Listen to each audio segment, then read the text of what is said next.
Sweet, John. So we'll jump right into it, man. We'll get into the meat. The goal really is just to provide as much value to new agents. You have a pretty awesome story, groundbreaking story.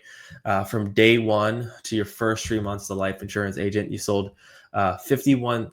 You did over $50,000 of premium last month. But ultimately, I think our purpose of our time together is to share with new agents, struggling agents, or agents that are getting the business what it actually takes to win here at a really, really high level. So I think you have embodied exactly the formula of what it takes to be a successful life insurance agent. So I appreciate you joining me here, and just going to just dive into a little bit more of your story. But to get started, man, how has your journey started and evolved over the last 3 months? What have you learned most about yourself? Man, it's a great question.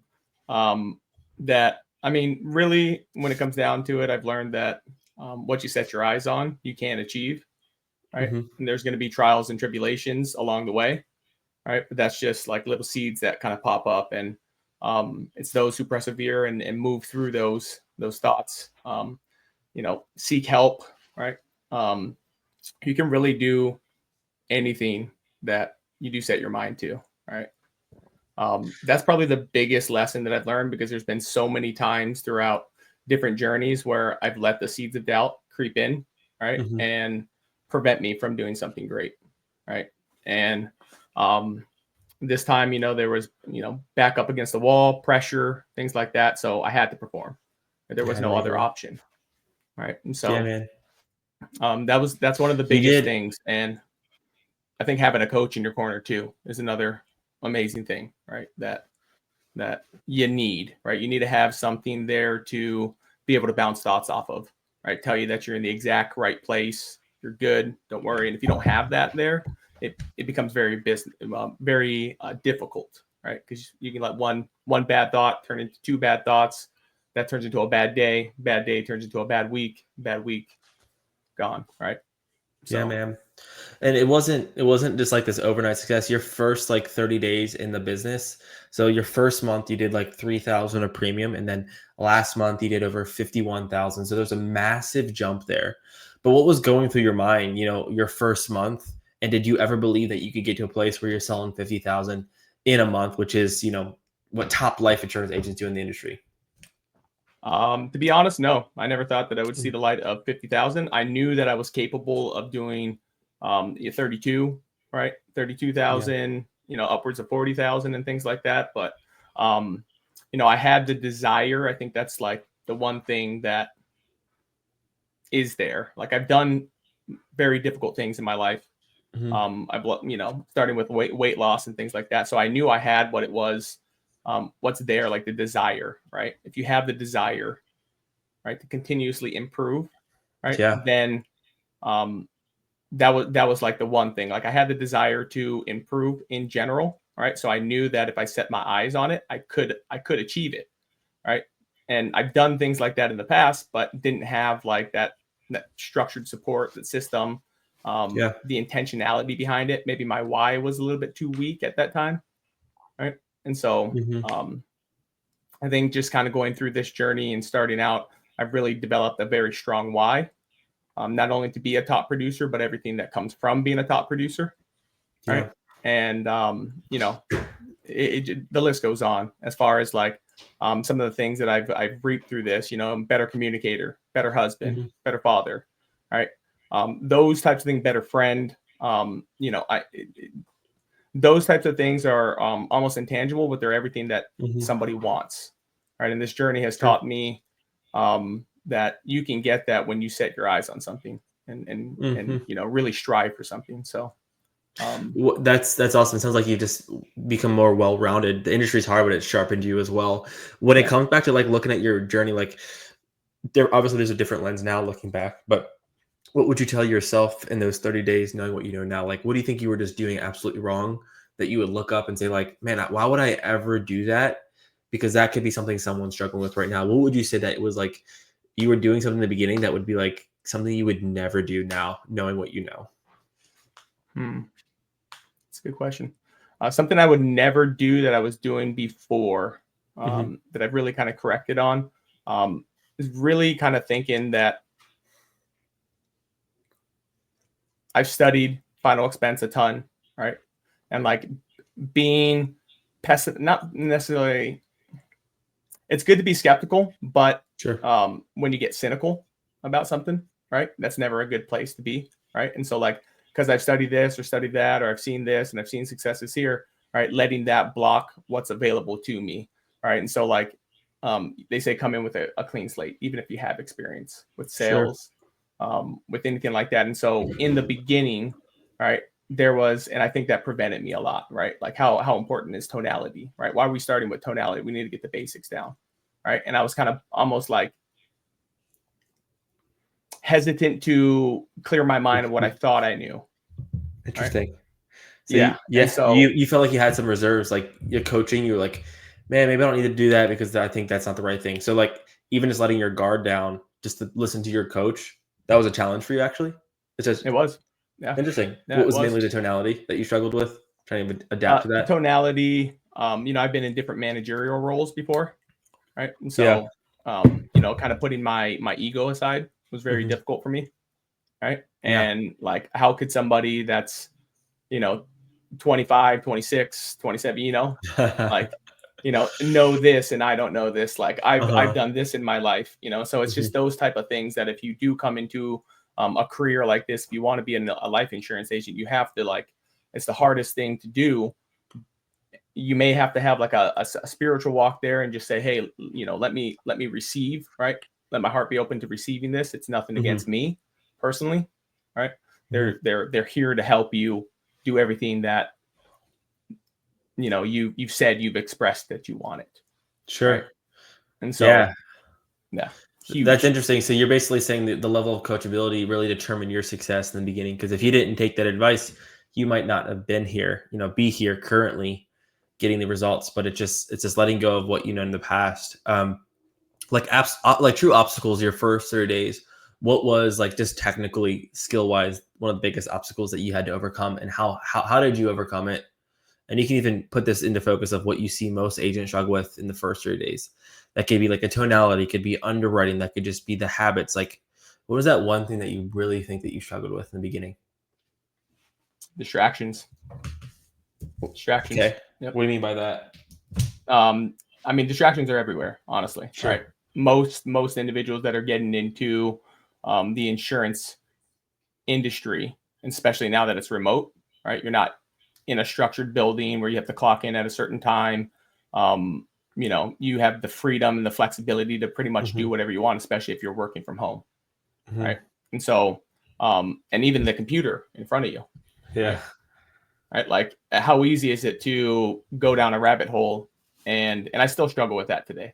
Full honesty here, right? Sure. And so, I look at the numbers and I say, how can you dial 300 times in a day?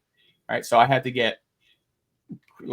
tear apart all the data itself, right? And I think that's one of the biggest struggles when it comes to starting out in life insurance, is because you either get painted with a dream, you get sold this Mm-hmm. dream that, hey, you can work 2 or 3 hours a day, right? And you're going to make, tens of thousands of dollars. You can work from home, you can go out and have lunch, you can do this. And it's just Mm-hmm. simply, maybe in the future, I have no idea because I only know what I know, right? Sure. Maybe in the future. But that was one thing that was a huge obstacle for me, right? Um, you know, Playing video games every once in a while and things like that. That was a huge obstacle. Sure. Just little tiny things, just watching Netflix, right? It's just those distractions that creep in, right? Hey, Sure. it's okay for you to do this. You can just do it tomorrow, right? Oh, you'll have a better day tomorrow. Don't Mm-hmm. do this right now. Go and spend time over here. That Yeah. was, if you can get that down in the first 30 days and you can replace any of that with, I suppose, education or something that's going to make you 1% better, right? The sooner you learn how to do that, the more success you're going to have.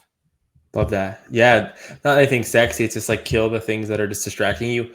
And I think as you're categorizing that, what I've seen you do is like really be obsessed with like the details, obsessed with the numbers and getting better. I think that's really the core reason I think even opened my perspective, reflecting on your journey, is like you became obsessed with tracking things. And I don't want to steal what you've done here. So I'd love to be able to share that with you because I think this is one of the biggest catalysts for your continual growth. 1 month, a little bit of premium. Next month, a little bit more. Third month, massive explosion. And that's by tracking the details that matter. So walk us through, like, what are things that you look for, what you track that have helped you tremendously get to a place like this? Yeah. Tracking is the key to everything, in my opinion. The data does not lie, right? You can use it for momentum boost, I suppose, right? And I'll throw a little maybe relation to this, but the data itself, some of the things that I would look at, right? Actually, let me rewind here for a second. One of the biggest mistakes that I see is that people don't stretch themselves enough, right? And I Okay, struggle fill with me in this there. as well. What does that mean? Goal setting. So say you do some type of, you look at the data itself, right? And you see maybe you're not improving the way you want to improve, right? Based on maybe goals you've set or the data that you're seeing, right? And so they let that limit what type of goals you set, right? And if you want an attainable goal, right? But you don't want the goal that you're going to hit, Okay. right? And I see that as a mistake, right? And maybe some people are okay with just hitting the bare minimums, right? And so for me, one of the scariest things coming out of the training class, it was like, okay, the expectation is 8,000, right? 8,000 AP a week, right? Help 8 families, right? You can't do that, right? Unless you set goals that, are above that. Sure. Right. And so for the longest time, I was putting like, non-negotiable 6, 6K AP, 6 families helped, right? It's okay to do 200 dials versus 250 dials, things like that, right? So goal setting itself ties in directly with the data and the tracking aspect, right? Because if you're only shooting for bare minimums, right, you're not going to be reading the data like it should be written, right? You're not going to get the most out of the data, right? So some of the things that, for example, right, when I came out of training, it was May something, right? May something. I knew I set my goal at 25 presentations for the week, 5 a day, because I knew that was it, right? The thing was, I was only hitting 2 or 3, Okay. right, per day, right? So if you add that up, that's only 15 presentations. I set a very large goal, right? Because I knew that I would be able to achieve that, right? And I would look at it every single day, like, okay, I can increase here. Once you start getting a baseline of where you're at, then you can start tearing that apart, right? So presentation, right? Then you can start to look at, okay, my contact to presentation, right? And if that's not, doing well, right, in that regards, then you What does can that look mean? into what. Contact the presentation? Yeah, so contact presentation. If somebody picks up a phone, how well can you keep them engaged, right? Sure. How well can you get them down and then present numbers to them, Okay. right? Gotcha. Because if you can't present numbers to somebody, then you can't help them, right? Then you can't help them. I mean, that's just how it is. So if you lose the engagement itself, right, they're going to hang up the phone on you, and that's gone. You're going to have to move on to the next person, right? So looking at contact to presentation, when you have that base number, then you can start to zoom in on what elements itself makes up a contact to presentation. Right? There's the intro, there's the underwriting, right? There's the kind of the general, hey, how, like, what's going to happen from here, right? Before we start talking about all the other stuff, right? Here's the discovery, right, section, right? Here's the product, right? You got to keep them engaged that entire time, right? And so, or you're going to lose it before the presentation, right? So if you have data that goes and tells you that you're weak in this area, you can look into that, and then you can start tearing those sections apart. From there, you can make micro adjustments itself, right? Based on if you're on the phone 12 hours a day, it's going to take you, looking into different calls, top producers, things like that. But it could be overwhelming if you don't know exactly where to look. And that's how the data will help you out, right? Yeah. And so if you have, say, 12 hours on the phone, right, which is what it takes, secret, by the way, right? You got to stay on the phone for all day. Right? Oh, yeah. All day long. That's the secret, right? If you stay on, you may be exhausted, right? but you have to find some type of time. And if you don't know exactly what you're doing when you have that extra time, it may be an extra half an hour, maybe an extra hour, right? If you can be very dialed in on what you need to study at that very moment, rather than trying to fit in an hour call, right? You know that, hey, discovery, I need to listen to a discovery section, right? So you may listen to 2 discoveries to improve for next time, right? Is that kind of making sense? Right. Yeah. And So so, you, go ahead. so you're tackling, find out what the constraint is, and then tackling the weakness, and then diving into it. And then, like, when you struggled, like, how did you get better? So, like, for example, let's say you struggle with your presentation and close rate. Now, there might be agents right now that are struggling with that. How would they get better? What does that tactically look like to improve? What are like 3 or 4 things that they need to do every single day?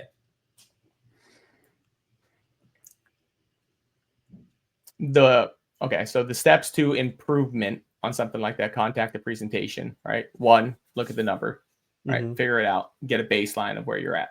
Yeah. Right. Compare it to last week, right? The week before, if you have that much data, right? Compare it to your current results. From there, right?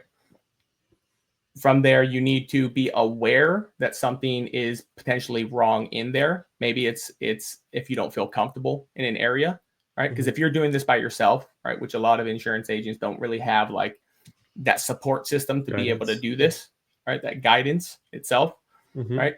You need to be kind of aware while you're going through that and know potential weaknesses, right? Where you feel just not confident in that, where it may come out differently, and so then you can start to listen to that section. If you have the ability to record yourself and listen back to it, that's going to be, the number one thing. From there, right, once you have some sort of data, if you can have somebody else listen to it, right, that's going to be good, right? Because what we perceive we're doing, right, isn't necessarily what you're doing. Right. So you have to have something there, whether it's your best friend, whether it's your spouse, whether it's anybody, right? You call up a friend and say, hey, I'm gonna have, I know you don't know what this is, all about, but I need you to listen to this and tell me if I sound weird. Right.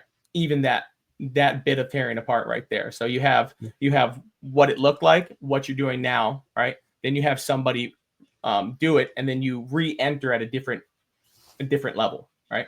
And it's this cycle of improvement, essentially, right? And then you review the data, right? Review for the changes. Where is it taking you? Is it in a positive change, or is it negatively impacting you? Right?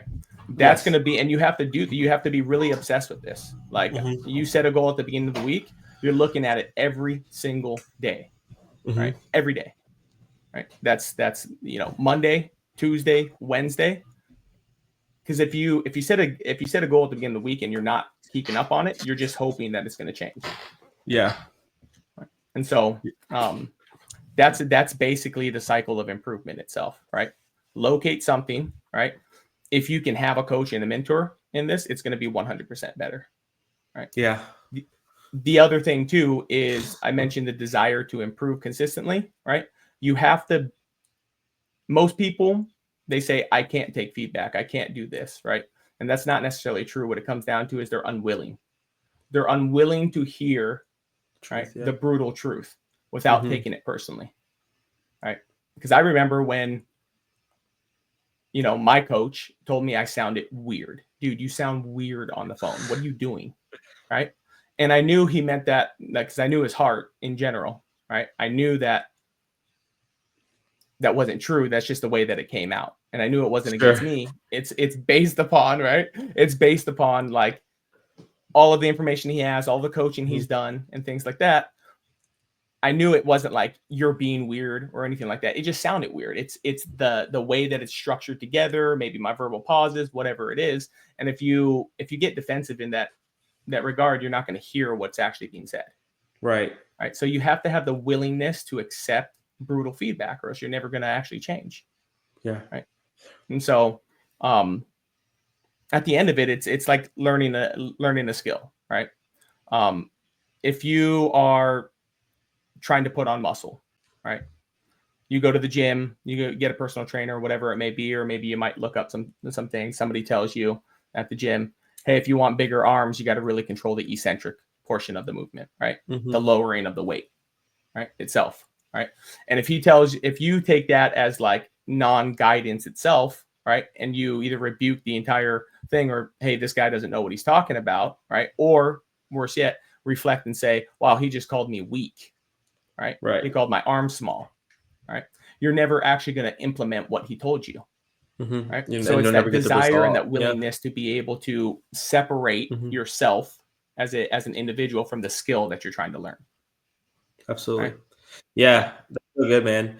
Because most people, if they're on the team, they probably have someone that got them there that's going to tell them how to do it, but are they willing to actually take it, adapt, and improve, and continue to be obsessed with the numbers? So I think that's crucial when it comes to. I know that you sold some policies before us with another organization. I'll have to share who, right? Were you a top agent there? And if so, what do you think was the difference from not being a top agent to now being a top agent in such a quick, short time? What do you think was the difference? Yeah. Biggest difference, actually two things. Burned all my bridges, right? Okay. Burned all the ships, sunk them all, right? Okay. Just no other options, right? Like if you're 1 foot in, 1 foot out, right? You won't do it. It's very hard to do, right? You know, if you're 99% faithful to something, right, you're still 1% unfaithful, right? At the end of it, right? I only sometimes do this, right? And so that, right, was the biggest difference, one of the biggest difference. And then of course the environment itself, right? So if you have an environment that you're fired up to be in because it feels good, you don't drag your feet going somewhere, right? You know, anything like that, it's going to be easier to jump on something like a dialer, right? It's going to be easier to do the job. If there's purpose, like nobody gets into the insurance, right, without feeling like, in my personal opinion, there's got to be like a purposeful, driven reason why you're doing it, right? It's not just to make money, right? So, I think that, you know, burn all your bridges. If you're going to get into something like this, you can't do it part-time. I don't care what anybody says out there, right? And that's what I was trying to do before. My experience was very minimal. I had more experience watching YouTube videos and things like that, right? And the reason why I was never a top producer at the other place is because I was double-minded at the end of the day, right? Yeah. If this works, if this, that, right? It was never like, I have to make this work. Yeah. 100%. Right. No, absolutely. Yeah. You have to be willing to go all in, and, you know, if you're not there, you can always run, and you can't put in that full-time effort. You have to put a lot of time and effort. That's why I think when it comes down to like getting results like this, you had to put an abnormal amount of work in to get the skill. Like now it's going to be easier coming into this month because you've learned the skill, but like walk someone through who's like, man, I'm not getting my results. I'm doing what I'm supposed to be. Like, what type of like work ethic do they really need to have if you had to fast track to get to 51,000? What does that truly look like? What would a day look like for them? Yeah, I would say an average day, it's pretty insane to some people. No less than 12 hours. Right. And my time zone's Mountain Standard, right? So I'm up at 5 o'clock in the morning, 4:50, right? I go on a walk now, right? Every single morning, right? So yeah, hey, I even did a walk this morning, right? Yeah. And so go on a walk, right? And from there, right, you're getting mentally prepared for the day, right? Take your notes, review your data if you need to, right? If you haven't already done it, know exactly what your intentions are for the day. Set your intentions, right? Then I'm starting at 6 a.m. in the morning, right? 6:30, 6 a.m. Right? Yeah. I'm on every single day until 6, 7 p.m. Yeah. Sometimes 8 p.m. Sometimes even 9 p.m. Right? It's wild to really think about, like at the end of the day, but the time goes so quickly, especially if the growth is what you're after, right? And so a general day for me, and this is where additional tracking came in handy.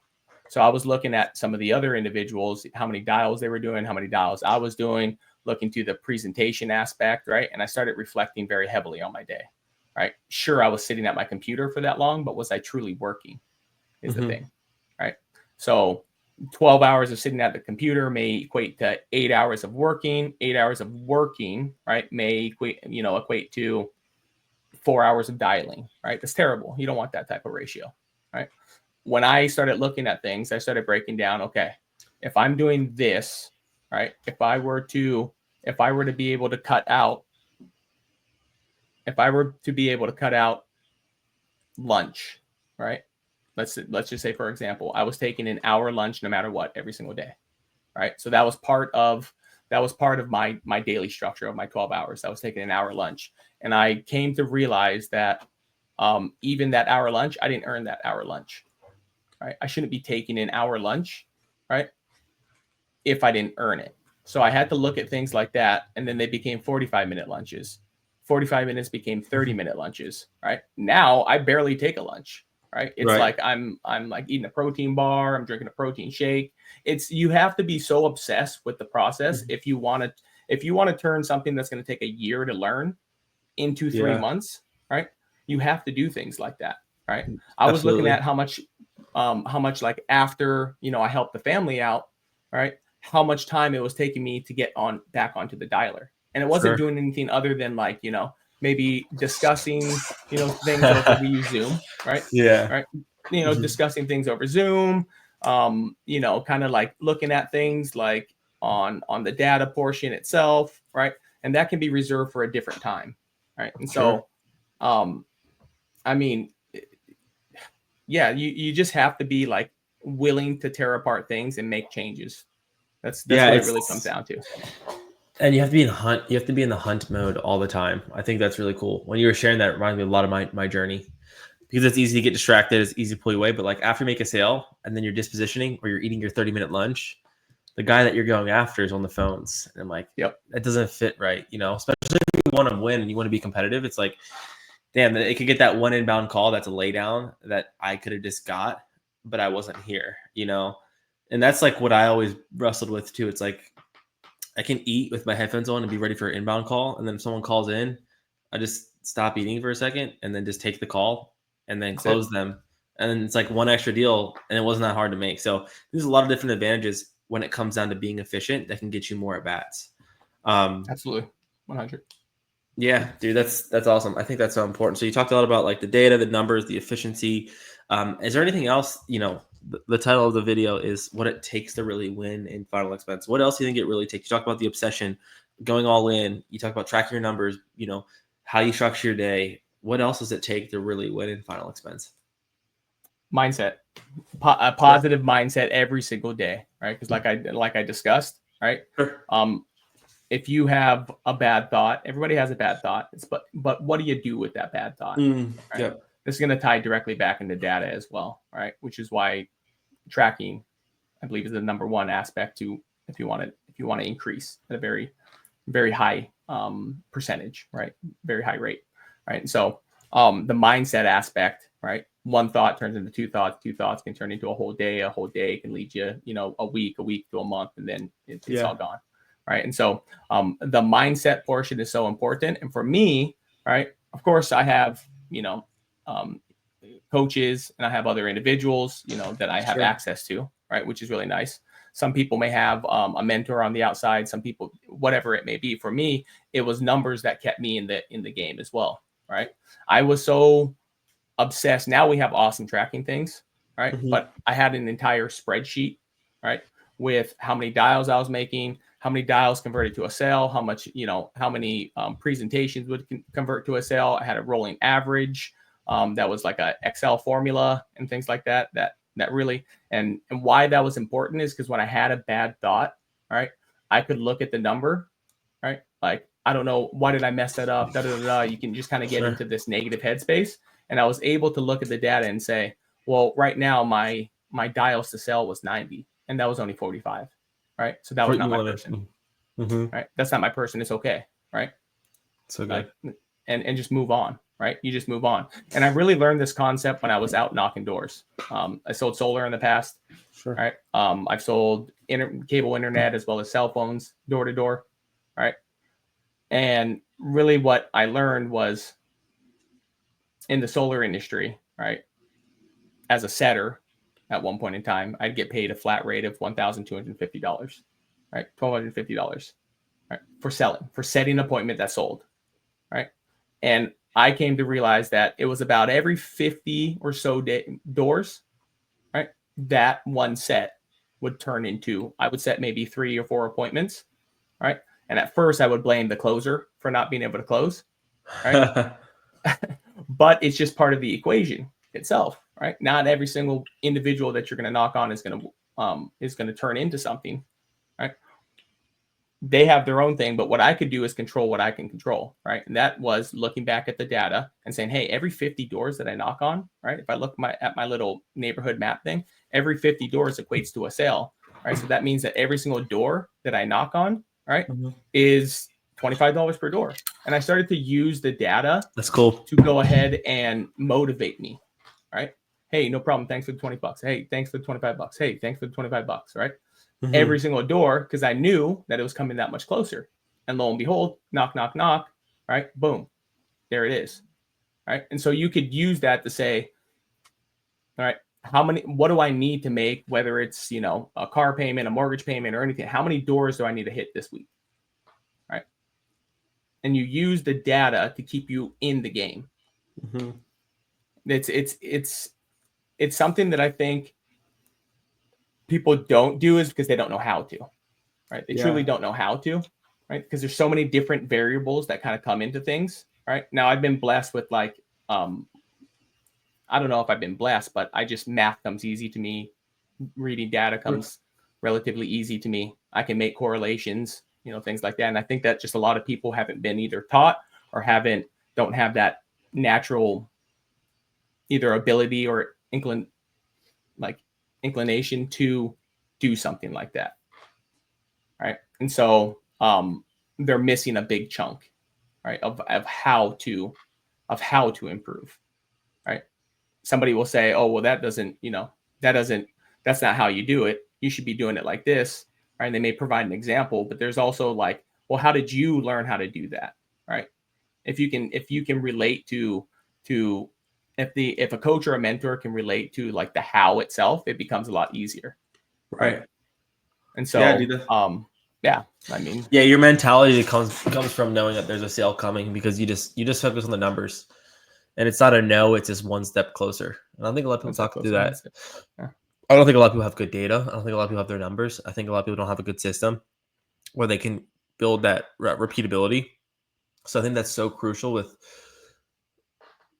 as you go into this month too, it's you should be able to repeat your results now that you know your numbers. And a lot of people don't know their numbers, so they don't know how to get there. So they keep looping and looping of struggling, but meanwhile, they just have to look at the data, and the data should show them, and then that could influence their behavior. So, man, I think it's so good. And then knowing that makes the hard days easier, because there's some days where you're not hot, but some days you're hot. It's it all plays out typically by the end of the month. So it is a pretty predictable business, which is cool. I think the one thing I like about Final Expense, when you have a really good system in place. But yeah. Any other final takeaways that you have? I think I enjoyed just kind of learning your processes and how you even think through this. But any other final takeaways that you think would be helpful for any new agents, or any other agents that are looking to, get better?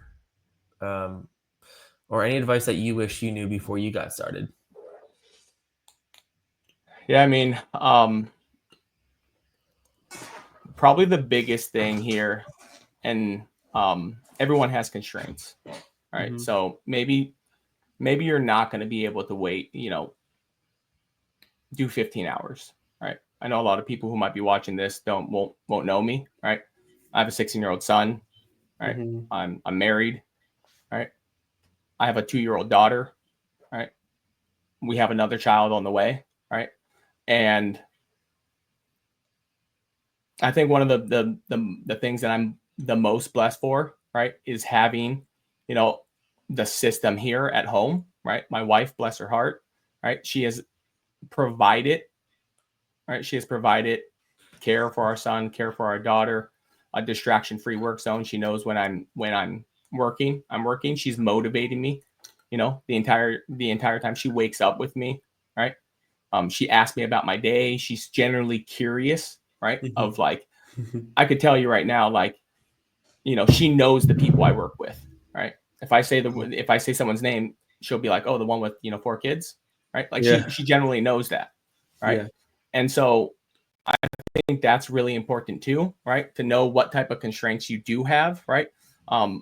Anyone can start this journey, and you can start it there. For me, it's been a blessing that, I am able to work 12 to 15 hours with no complaints. Now, I'm not ignorant to the fact that, that could be detrimental in some aspects, right? Sure. I could miss some, important times, birthday parties, things like that. But it's just in the short term, because in the long term, I have a long vision, right? I have a long vision that this is going to take, this is going to allow my wife to stay at home, right? To go ahead and, continue to raise, our daughter, our newest one on the way, right? Our son, right? And so, to be able to provide that, right, is something that for me, it's worked out extremely well, right? Now, what do you do if you don't have that, right? What if you don't have that exact support where you have, other commitments and things like that? Am I telling you to avoid them? Well, it depends. You have to look at, like, if you have a church group on Wednesday night, I'm not telling you not to go to church. Yeah. Right. Continue to go to church, right? You just have to look at that time itself. You have to be really structured about your day. Right. And you have to be very intentional, right? Because if you don't tell your time where it goes, it's gone. Well, see you later. Right. Working out, right? I haven't hit the gym in quite a while, right? But I'm okay with that right now. Sure. Right? Yeah. I think that's another huge key to my success too, is the ability for me. Like, my wife brings me food, brings me lunch, things like that. And that's not necessarily true for every single individual. Right. Right. And so we burned all the bridges together as a family. Like, hey, we know that, hey, over the next year, I might be a little bit, like, for example, my immediate family, right, lives in Oregon. Right. My parents bought a house out here in Arizona, which is really cool. Right. But my middle brother, he came out here with his girlfriend, right, to come out here and hang out and things like that. And I was working. Hey, dude, I'm sorry. Right. Where most people would have taken their foot off the gas and said, hey, since I haven't seen my family in 2 years, right, they're coming out here, right, I'm going to go hang out with them and just figure it out. Yeah. Hopefully they understand. And when maybe they'll see this video, I don't even know. Right. Yeah. Here it is. Right. But they're accepting at the same time. So you have to kind of judge what's worth it. Right. When it comes to the work-life balance, right, there's only 24 hours in a day. So it depends how, like, for me, I want it to shorten the learning curve. Right. Yeah, man. And you have to hit it hard. Time, and yeah, you do. So and make the sacrifices up front. And I think a lot of people want the results, but they're not willing to make the sacrifices. So 100. 100%. Man, I respect all that you're doing, John. Thanks for having us. Thanks for jumping in here and hopefully helping some people too. I know